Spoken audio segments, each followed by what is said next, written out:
Açılmış sarmaşık gülleri, kokularıyla baygın, en görkemli saatinde yıldız alacasının, gizli bir yılan gibi yuvalanmış içimde keder. Uzak bir telefonda ağlayan yağmurlu genç kadın. Rüzgar uzak karanlıklara sürmüş yıldızları, mor kıvılcımlar geçiyor dağınık yalnızlığından. Onu çok arıyorum, onu çok arıyorum. Her yerinde vücudumun ağır yanık sızıları. Bir yerlere yıldırım düşüyorum. Ayrılığımızı hissettiğim an demirler eriyor hırsımdan. Ay ışığına batmış karabiber ağaçları, gümüş tozu, gecenin ırmağında yüzüyor zambaklar. Yaseminler unutulmuş, tedirgin gülümser. Çünkü ayrılmanın da vahşi bir tadı var. Çünkü ayrılık da sevdaya dahil. Çünkü ayrılanlar hala sevgili. Hiçbir anı tek başına yaşayamazlar. Her an ötekisiyle birlikte, her şey onunla ilgili. Telaşlı karanlıkta yumuşak yarasalar, gittikçe genişleyen yakılmış ot kokusu. Yıldızlar inanılmayacak bir irilikte. Yansımalar tutmuş bütün sahili. Çünkü ayrılmanın da vahşi bir tadı var. Öyle vahşi bir tat ki dayanılır gibi değil.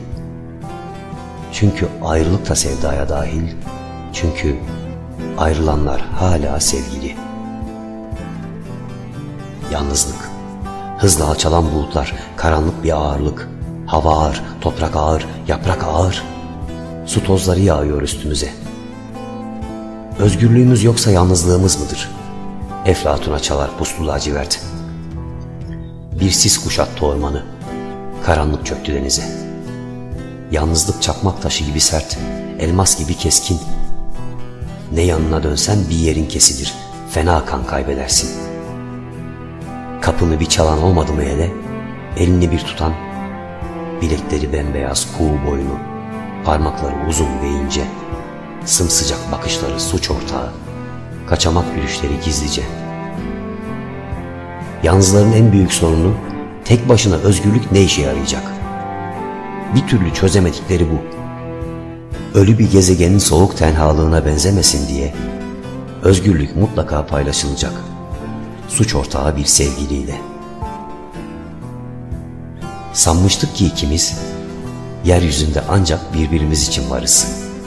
İkimiz sanmıştık ki, tek kişilik bir yalnızlığa bile rahatça sığarız. Hiç yanılmamışız.